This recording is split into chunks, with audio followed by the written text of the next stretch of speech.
agradecer o convite e dar os parabéns à comissão organizadora do evento. É sempre um prazer voltar aqui no INTO e falar um pouquinho de uma das linhas de pesquisa que a gente trabalhou com vários alunos de mestrado e doutorado, com staffs aqui do hospital, e mostrar um pouquinho da aplicação da pesquisa básica para aplicação para o paciente.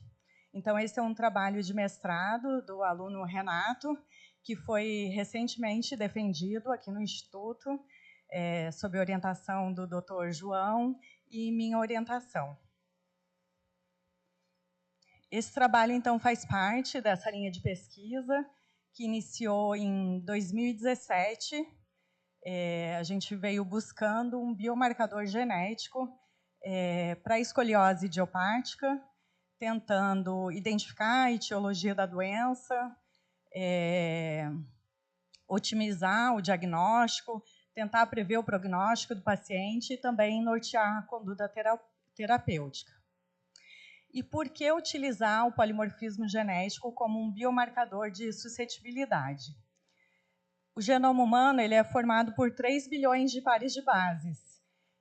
1% que varia já é o suficiente para que nós sejamos tão diferentes, como retrata o quadro da Tarsila do Amaral, e, quem sabe, também para determinar esses diferentes fenótipos, né, como a gente vê na radiologia, vê aqui também na clínica dessas pacientes. Será que a genética ela está envolvida nessas diferentes classificações, por exemplo, de escoliose idiopática?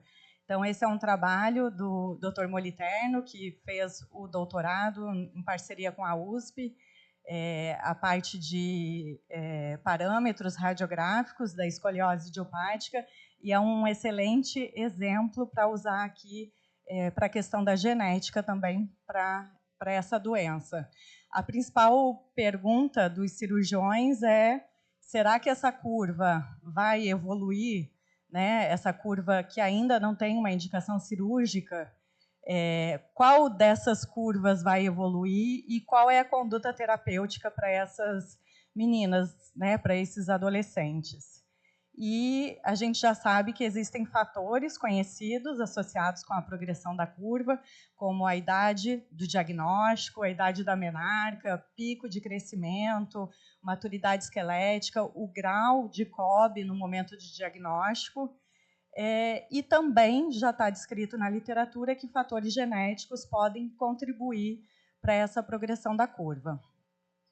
E dentro dessa área da medicina de precisão, o protagonista são as alterações genéticas, determinando um diagnóstico mais preciso, tentar prever o prognóstico, mapear quem são os indivíduos que vão ter o risco de desenvolver determinada doença e tentar ao máximo individualizar um tratamento com base no perfil genético.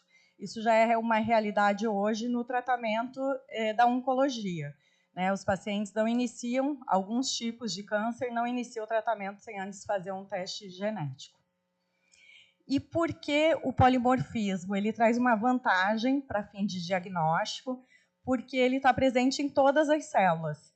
Então, você pode fazer a coleta em qualquer momento, mesmo de forma retrospectiva, e analisar qualquer célula nucleada. Então, a gente desenvolveu esse protocolo com coleta de suave oral, então não é invasivo como coleta de sangue, e é dessa forma que a gente faz coleta dos pacientes aqui no ambulatório. Então, qualquer momento que o paciente venha a uma consulta, antes ou depois da cirurgia, a gente coleta o SWAB e encaminha para o laboratório para fazer análise. Isso traz uma vantagem. A gente tem outros trabalhos que a gente vai para o meio da Amazônia, faz coleta, ou até um outro projeto que é aqui do INTO também, que a gente, com atletas, que a gente vai em campeonatos, centros de treinamento, e fica muito mais fácil você coletar o SWAB, transportar, para depois fazer a extração de DNA e análise do polimorfismo. E nesse contexto da medicina de precisão, o polimorfismo de um único nucleotídeo ele se destaca ele tem um mecanismo genético igual à da mutação pontual caracterizada pela troca de nucleotídeo. E a diferença entre a mutação e o polimorfismo é a frequência com que ocorre na população. O polimorfismo ocorre numa frequência maior que 1%. E como identificar um polimorfismo como um biomarcador de doença, de diagnóstico, prognóstico ou tratamento? Então, a gente busca primeiro em estudos de genoma-wide, que avaliam o genoma inteiro do indivíduo. Então, esse é um trabalho que eu fiz com amostras do meu doutorado, que a gente participou de um consórcio internacional de tratamento com anticoagulante oral. Então, a gente avalia, né, no caso da escoliose, pacientes com a doença e indivíduos controles. E isso é um estudo caro de ser feito. E o que a gente fez aqui no Instituto?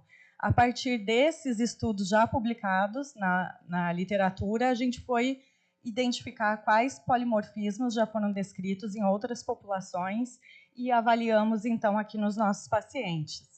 Então, esse foi um dos primeiros trabalhos que a gente realizou dentro dessa linha de pesquisa, foi o mestrado do Eulálio.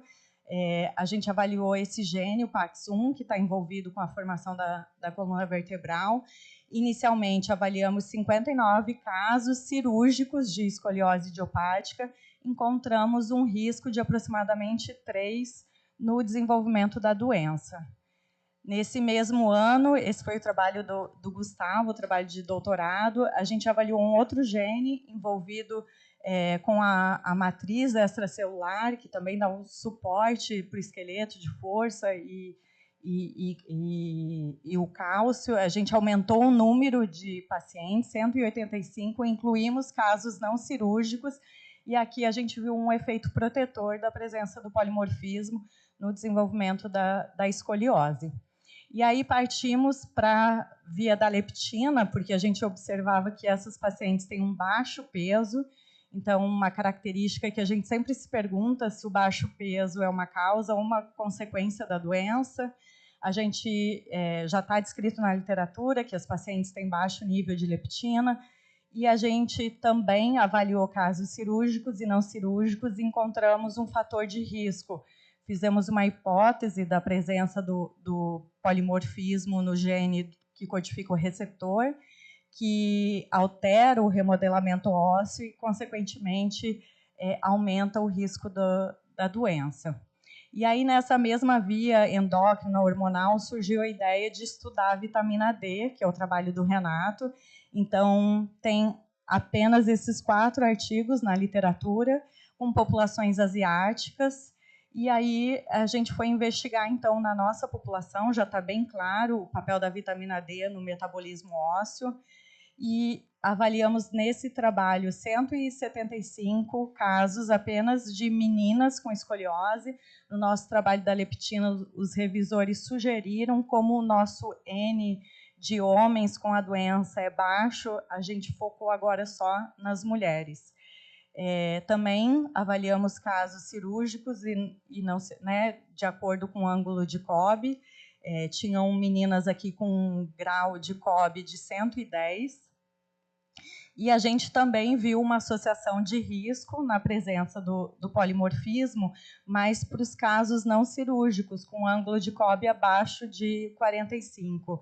Então, eu trago sempre aqui essa questão para a gente pensar, porque a gente vê sempre a mutação como um bandido, sempre de forma negativa.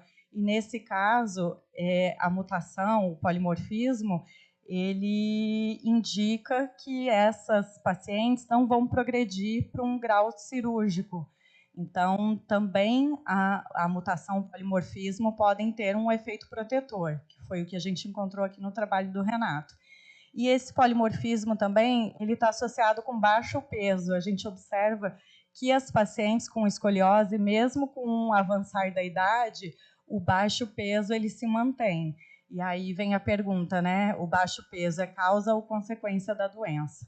E a partir desses resultados, então, a gente também propôs uma hipótese do papel do polimorfismo no receptor da vitamina D, que diminui a resposta osteoblástica diminui o estímulo osteogênico e, consequentemente, promove uma remodelação óssea assimétrica.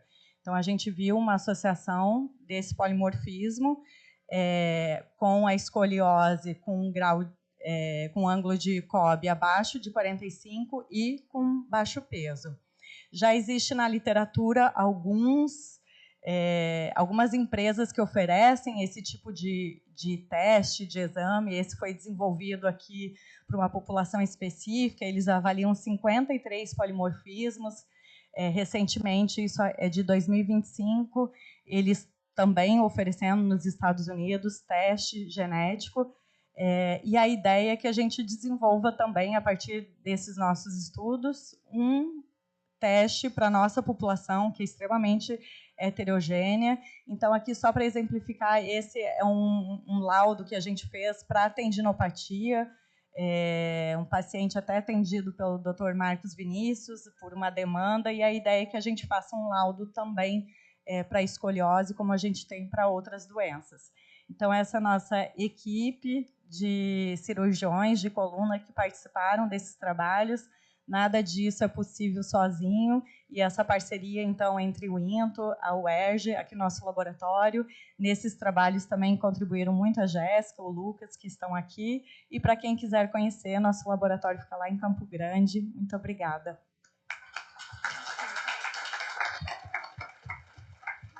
Perguntas? Muito bom. Fiquei muito curioso. Só ia te perguntar uma coisa. Eu vi que você fez o SWAB, né? Oral. Esse SWAB oral, essa avaliação genômica para as doenças de osteoartrite de joelho, por exemplo, eu conseguiria correlacionar?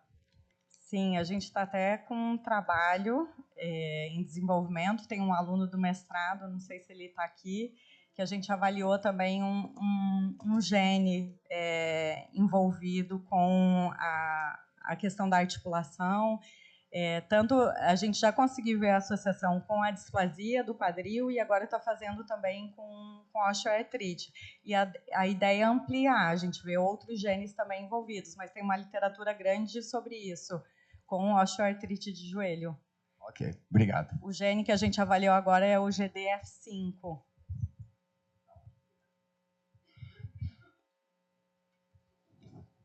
Muito obrigada, Jamila. Tempo